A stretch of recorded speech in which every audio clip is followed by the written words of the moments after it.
Hey everyone, welcome back. Today we're jumping into something really serious, a pretty stark warning about where we, as a species, are headed. And maybe more importantly, why our only real shot at long-term survival might not be on Earth at all. And this quote, man, it just cuts right to the bone. When the question was asked, is all this chaos the start of the end? The answer was blunt. You're looking at the end, man. Now, this isn't meant to be some kind of movie line.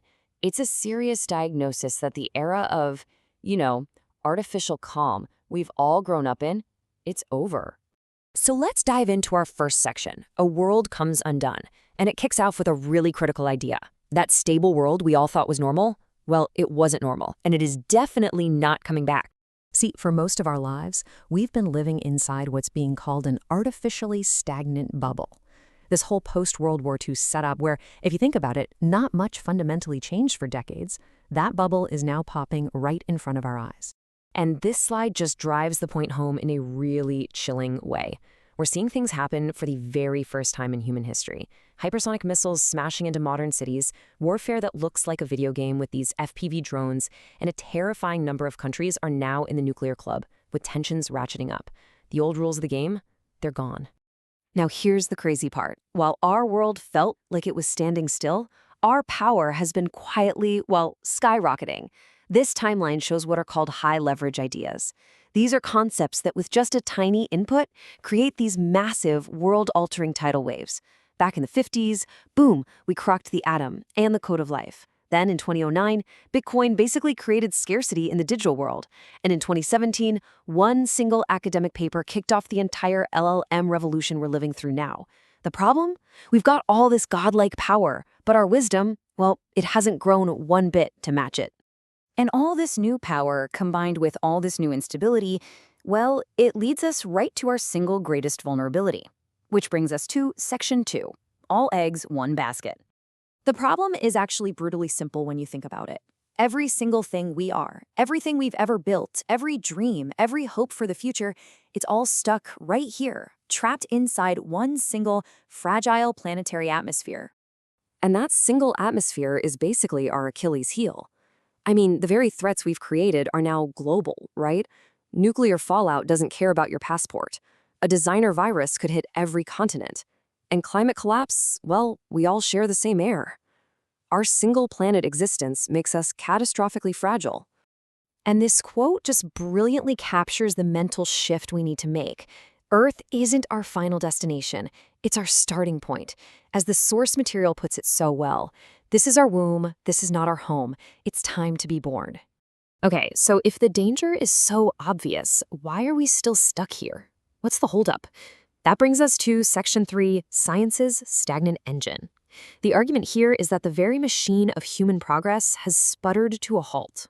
The engine that's supposed to give us those massive leaps forward, we're talking fundamental physics, it's stalled out. The argument is that since 1973, there haven't been any revolutionary, game-changing discoveries about the basic laws of the universe. We've basically been running on the fumes of discoveries made over 50 years ago. And this slide breaks down a really, really important difference. On one side, you have engineering. It's amazing, it's heroic, it's fantastic at making what we already know better, faster, and cheaper. But here's the thing, you can't engineer your way to another star system using the science we have now. For that, you need new physics. You need to discover brand new rules to the game that open up possibilities we can't even dream of yet. And that leads to this incredibly stark conclusion. Physics is the only thing that's going to get your future. Without some kind of scientific renaissance, all our dreams of becoming a multi-planetary species, they stay stuck in science fiction. But here's the thing.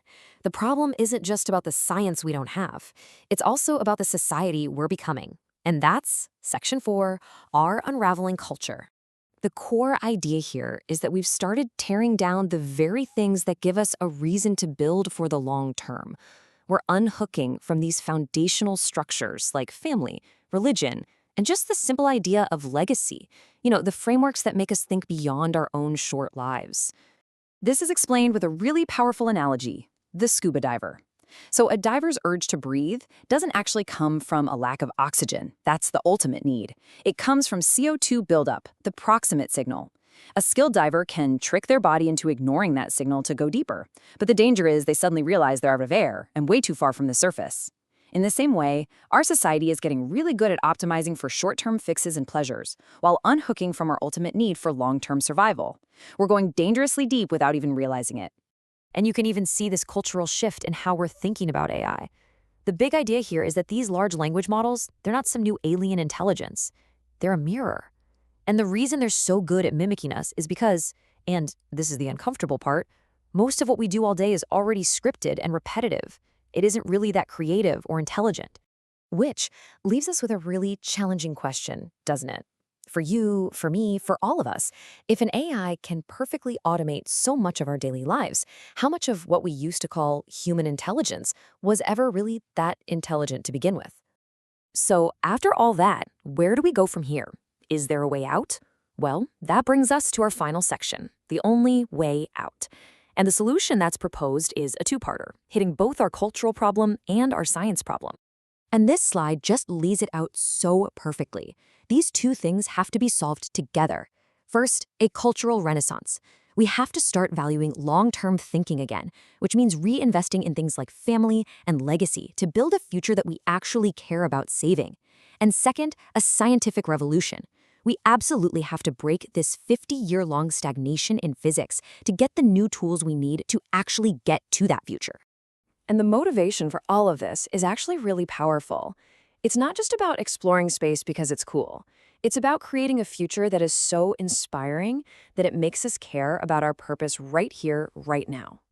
As the source says, I'm desperate to get you a future so that you care. So that's where this leaves us. We have tools that are powerful enough to literally end human civilization, paired with a culture that increasingly doesn't value the future. We are standing at a monumental crossroads. We now possess the power to either end history for good or to finally begin our real journey to the stars. The only question is, what are we going to choose?